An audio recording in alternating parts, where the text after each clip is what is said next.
ಪ್ರೀತಿಯ ದೇವಜನರೇ, ಯೇಸುವಿನ ನಾಮದಲ್ಲಿ ನಿಮ್ಮೆಲ್ಲರಿಗೂ ನನ್ನ ವಂದನೆಗಳು. ಇವತ್ತು ನಾವು ಪ್ರವಾದಿ ಯೋನನು ಸರ್ವೇಶ್ವರನ ಅಪ್ಪಣೆಯನ್ನು ಮೀರಿ ವಿಪತ್ತನ್ನು ಸಂಭವಿಸಿದ್ದು ಹೇಗೆಂದು ನೋಡೋಣ ಬನ್ನಿ. ಒಂದು ದಿನ ಅಮಿತ್ತಿಯನ ಮಗನಾದ ಯೋನನಿಗೆ ಸರ್ವೇಶ್ವರ ಸ್ವಾಮಿಯು, ನೀನೆದ್ದು ಆ ದೊಡ್ಡ ಪಟ್ಟಣವಾದ ನಿನೆವೆಗೆ ಹೋಗಿ ಗಟ್ಟಿಯಾಗಿ ಕೂಗುತ್ತಾ ಅದನ್ನು ಖಂಡಿಸು. ಅದರ ನಿವಾಸಗಳ ದುಷ್ಟತನವು ನನ್ನ ಸನ್ನಿಧಿಗೆ ಮುಟ್ಟಿದೆ ಎಂದು ಅಪ್ಪಣೆ ಮಾಡಿದರು. ಆದರೆ ಯೋನನು ಸರ್ವೇಶ್ವರ ಸ್ವಾಮಿಯ ಸನ್ನಿಧಿಗೆ ತಪ್ಪಿಸಿಕೊಳ್ಳಬೇಕೆಂದು ಯೋನನು ತಾರ್ಷೀಷಿಗೆ ಹೊರಟು ಓಡಿಹೋದನು. ಅಲ್ಲಿಂದ ಯೊಪ್ಪಕ್ಕೆ ಇಳಿದು ಅಲ್ಲಿ ತಾರ್ಷೀಷಿಗೆ ಹೋಗುವ ಹಡಗನ್ನು ಕಂಡು ಬಾಡಿಗೆ ಕೊಟ್ಟು ಹಡಗಿನವರ ಜೊತೆ ಹಡಗನ್ನು ಹತ್ತಿದನು. ಆಮೇಲೆ ಸರ್ವೇಶ್ವರ ಸ್ವಾಮಿಯು ಬಿರುಗಾಳಿಯನ್ನು, ಸಮುದ್ರದ ದೊಡ್ಡ ತುಫಾನು ಎದ್ದು ಹಡಗು ಒಡೆದು ಹೋಗುವಂತೆ ಶಬ್ದವಾಯಿತು. ಆಗ ನಾವಿಕರು ಹೆದರಿ ತಮ್ಮ ತಮ್ಮ ದೇವರುಗಳಿಗೆ ಮೊರೆಯಿಟ್ಟು ತಮ್ಮ ಕಷ್ಟವು ಕಡಿಮೆಯಾಗುವಂತೆ ಹಡಗಿನ ಸಾಮಾನುಗಳನ್ನು ಸಮುದ್ರಕ್ಕೆ ಎಸೆದುಬಿಟ್ಟರು. ಆಗ ಯೋನನು ಹಡಗಿನ ಒಳಭಾಗಕ್ಕೆ ಇಳಿದು ಮಲಗಿಕೊಂಡಿದ್ದನು. ಆಗ ಅವನಿಗೆ ಗಾಢ ನಿದ್ರೆ ಹತ್ತಿತು. ಆಗ ಹಡಗಿನ ಯಜಮಾನನು ಯೋನನ ಬಳಿಗೆ ಬಂದು, ಇದೇನು, ನಿದ್ದೆ ಮಾಡುತ್ತೀ? ಎದ್ದು ನಿನ್ನ ದೇವರಿಗೆ ಮೊರೆಯಿಡು. ಒಂದು ವೇಳೆ ನಿನ್ನ ದೇವರು ನಮ್ಮನ್ನು ರಕ್ಷಿಸುವರು.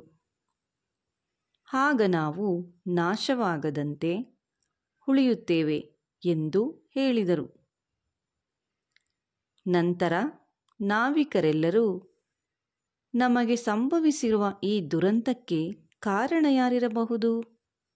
ಬನ್ನಿ ಚೀಟು ಹಾಕಿ ನೋಡೋಣ ಎಂದು ತಮ್ಮ ತಮ್ಮಲ್ಲೇ ಮಾತನಾಡಿಕೊಳ್ಳುತ್ತಾರೆ. ಚೀಟು ಹಾಕಿ ನೋಡಿದಾಗ ಚೀಟು ಯೋನನ ಹೆಸರಿಗೆ ಬಂತು. ಆಗ ನಾವಿಕರು ಯೋನನಿಗೆ, ನೀನು ಯಾರು? ಎಲ್ಲಿಂದ ಬಂದೆ? ಯಾವ ಕೆಲಸದ ಮೇಲೆ ಬಂದೆ? ನೀನು ಯಾವ ದೇಶದವನು? ಯಾವ ಜನಾಂಗದವನು? ಎಂದು ಅವನನ್ನು ಕೇಳಿದರು. ಆಗ ಯೋನನು, ನಾನು ಇಬ್ರಿಯನು, ಕಡಲನ್ನು ಒಣನೆಲವನ್ನು ಸೃಷ್ಟಿಸಿದ ಪರಲೋಕ ದೇವರಾದ ಸರ್ವೇಶ್ವರ ಸ್ವಾಮಿಯ ಭಕ್ತನು ಎಂದು ಹೇಳಿದನು. ಇವನು ಸರ್ವೇಶ್ವರ ಸನ್ನಿಧಿಯಿಂದ ಓಡಿಬಂದವನು ಎಂದು ಮೊದಲೇ ಹೇಳಿದ ಒಂದೇ ಮಾತಿನಿಂದ ಆ ಜನರು ತಿಳಿದಿದ್ದರು. ಈಗ ಇದನ್ನು ಕೇಳಿ ಬಹಳವಾಗಿ ಹೆದರಿ, ಇದೇನು ನೀನು ಮಾಡಿದ್ದು ಎಂದು ಹೇಳಿದರು. ಆಗ ಸಮುದ್ರವು ಹೆಚ್ಚೆಚ್ಚಾಗಿ ಅಲ್ಲಕಲ್ಲೋಲವಾದ್ದರಿಂದ ನಾವಿಕರು ಯೋನನಿಗೆ, ಸಮುದ್ರ ಶಾಂತವಾಗಬೇಕಾದರೆ ನಿನ್ನನ್ನು ಏನು ಮಾಡಬೇಕು ಎಂದು ಕೇಳಿದರು. ಅದಕ್ಕೆ ಯೋನನು, ನನ್ನನ್ನು ಎತ್ತಿ ಸಮುದ್ರಕ್ಕೆ ಎಸೆಯಿರಿ, ಆಗ ಸಮುದ್ರವು ಶಾಂತವಾಗುವುದು. ಈಗ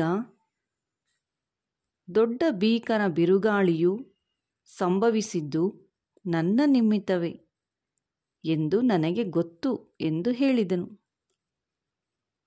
ನಾವಿಕರು ಅವನ ಮಾತನ್ನು ಕೇಳದೆ ಹಡಗನ್ನು ದಡಕ್ಕೆ ಸಾಗಿಸಲು ತಮ್ಮ ಶಕ್ತಿ ಸಾಮರ್ಥ್ಯವನ್ನೆಲ್ಲ ಪ್ರಯೋಗಿಸಿದರು.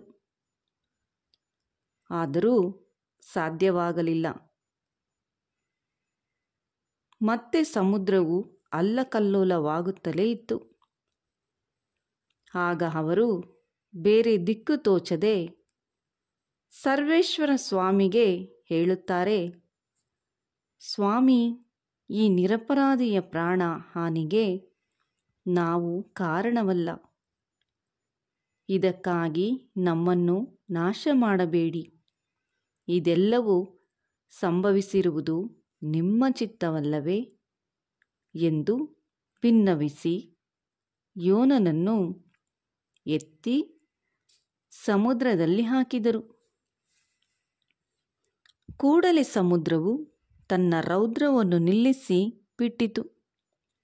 ಇದನ್ನು ನೋಡಿ ಆ ಜನರು ಸರ್ವೇಶ್ವರನಿಗೆ ಬಹಳ ಭಯಪಟ್ಟು ಆತನಿಗೆ ಯಜ್ಞವನ್ನರ್ಪಿಸಿ ಹರಕೆಗಳು ಸಲ್ಲಿಸಿದರು. ಇಂತಹ ಸರ್ವೇಶ್ವರ ಸ್ವಾಮಿಯು ಆಜ್ಞೆಯಂತೆ ದೊಡ್ಡ ಮೀನೊಂದು ಬಂದು ಯೋನನನ್ನು ನುಂಗಿಬಿಟ್ಟಿತು. ಅವನು ಅದರ ಹೊಟ್ಟೆಯಲ್ಲಿ 3 ಹಗಲು 3 ಇರುಳು ಇದ್ದನು. ಯೋನನು ಆ ಮೀನಿನ ಹೊಟ್ಟೆಯೊಳಗೆ ಇದ್ದುಕೊಂಡು ತನ್ನ ದೇವರಾದ ಸರ್ವೇಶ್ವರ ಸ್ವಾಮಿಗೆ ಹೀಗೆ ಪ್ರಾರ್ಥನೆ ಮಾಡಿದನು. ಸಂಕಟದಲ್ಲಿ ಸರ್ವೇಶ್ವರನಿಗಾಗಿ ಯೋನನು ಮೊರೆಯಿಡಲು ಆತನು ಯೋನನಿಗೆ ಸದುತ್ತರವನ್ನು ದಯಪಾಲಿಸಿದರು. ಯೋನನು ಪಾತಾಳದ ಗರ್ಭದೊಳಗಿಂದ ಕೂಗಿಕೊಂಡಾಗ ಸರ್ವೇಶ್ವರ ಯೋನನ ಧ್ವನಿಯನ್ನು ಲಾಲಿಸಿದರು.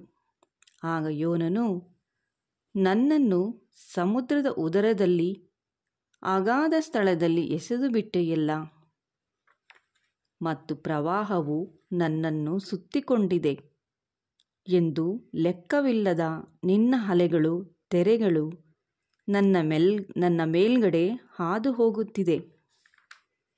ನಿನ್ನ ಸಾನ್ನಿಧ್ಯದಿಂದ ಬಿಸಾಡಲ್ಪಟ್ಟಿದ್ದೇನೆ ಎಂದು ಅಂದುಕೊಂಡನು.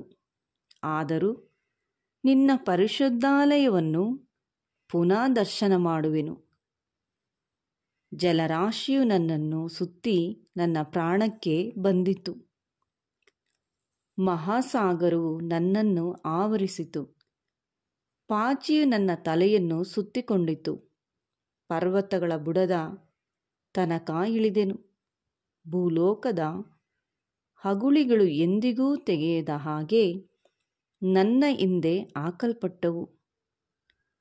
ನನ್ನ ದೇವರಾದ ಸರ್ವೇಶ್ವರ, ನೀನು ನನ್ನ ಪ್ರಾಣವನ್ನು ಅಧೋಲೋಕದೊಳಗಿಂದ ಉದ್ಧರಿಸಿದಿ.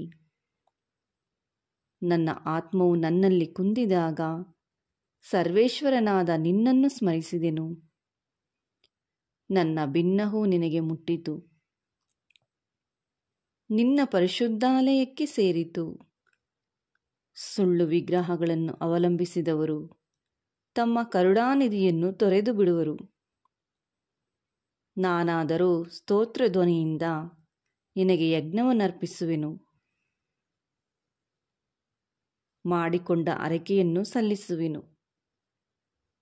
ರಕ್ಷಣೆಯು ಸರ್ವೇಶ್ವರ ಸ್ವಾಮಿಯಿಂದಲೇ ಉಂಟಾಗುವುದು.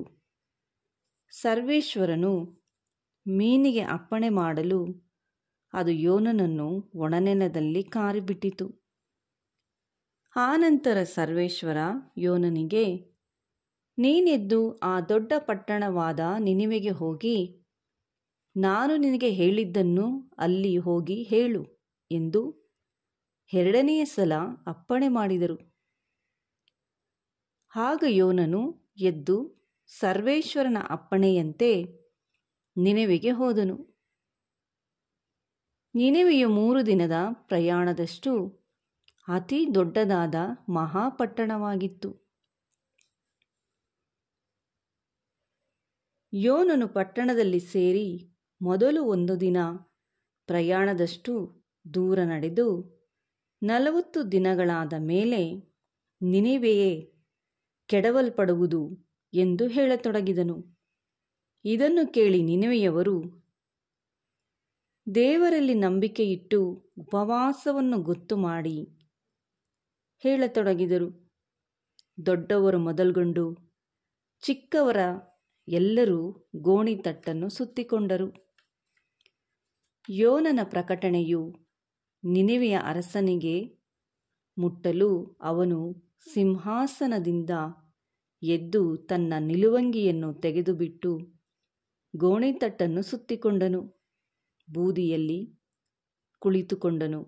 ಇದಲ್ಲದೆ ಅವನು ತನ್ನ ಮತ್ತು ರಾಜ್ಯಾಧಿಕಾರಗಳ ಆಜ್ಞೆಯನ್ನಾಗಿ ಜನ, ಪಶು, ಮಂದೆ, ಹಿಂಡು ಇವುಗಳನ್ನು ಏನೂ ರುಚಿ ನೋಡಬಾರದು, ತಿನ್ನಲೂ ಬಾರದು, ಕುಡಿಯಲೂ ಬಾರದು.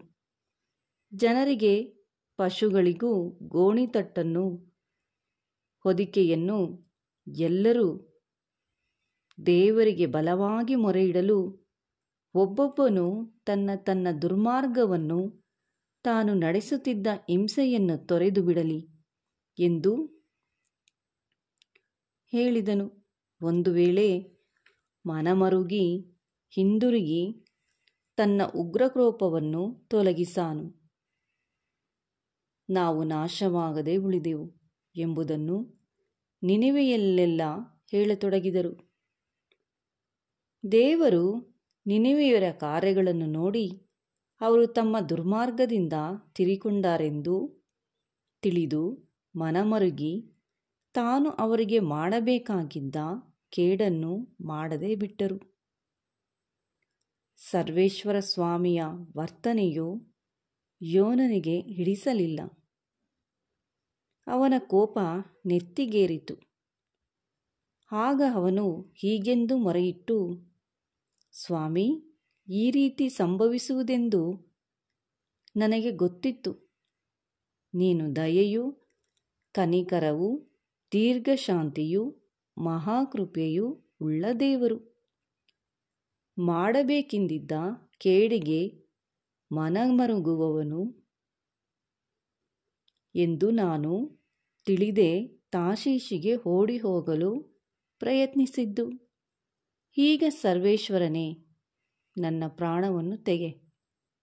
ನಾನು ಬದುಕುವುದಕ್ಕಿಂತ ಸಾಯುವುದೇ ಲೇಸು ಎಂದು ಮೊರೆಯಿಟ್ಟನು. ಅದಕ್ಕೆ ಸರ್ವೇಶ್ವರನು, ನೀನು ಸಿಟ್ಟುಗೊಳ್ಳುವುದು ಸರಿಯೋ ಎಂದು ಹೇಳಿದರು. ಆನಂತರ ಯೋನನು ಪಟ್ಟಣವನ್ನು ಬಿಟ್ಟು ಅದರ ಮೂಡಲಲ್ಲಿ ಒಂದು ಗುಡಿಸಲನ್ನು ಮಾಡಿಕೊಂಡು ಪಟ್ಟಣವು ಏನಾಗುವುದೋ ಎಂದು ನೋಡುತ್ತಾ ಅದರ ನೆರಳಿನಲ್ಲಿ ಕುಳಿತುಕೊಂಡನು. ಆಗ ದೇವರಾದ ಸರ್ವೇಶ್ವರನು ಆ ಸ್ಥಳದಲ್ಲಿ ಒಂದು ಸೋರೆಬಳ್ಳಿಯನ್ನು ಹಬ್ಬಿ ಅವನ ತಲೆಗೆ ನೆರಳಾಗಿ ಅವನ ಮನಸ್ಸಿಗೆ ತಣಿವನ್ನು ನೀಡಿತು. ಯೋನನಿಗೆ ಬಹಳ ಸಂತೋಷವಾಯಿತು. ಆದರೆ ಮಾರನೆಯ ದಿನ ಮುಂಜಾನೆ ದೇವರ ಆಜ್ಞಾನುಸಾರ ಗಿಡವು ಒಣಗಿ ಹೋಯಿತು. ಸೂರ್ಯನು ಏರುತ್ತಿರಲು ಸರ್ವೇಶ್ವರನು ಚಿತ್ತಾನುಸಾರ ಬಿಸಿಯಾದ ಮೂಡಣ ಗಾಳಿ ಬೀಸಿತು. ಬಿಸಿಲಿನ ತಾಪದಿಂದ ಯೋನನು ಮೂರ್ಛೆ ಹೋಗುವಂತಾದನು. ಸಾವನ್ನು ಅಪೇಕ್ಷಿಸುತ್ತಾ ಬದುಕುವುದಕ್ಕಿಂತ ಸಾಯುವುದೇ ಲೇಸು ಎಂದು ಬೇಡಿಕೊಂಡನು.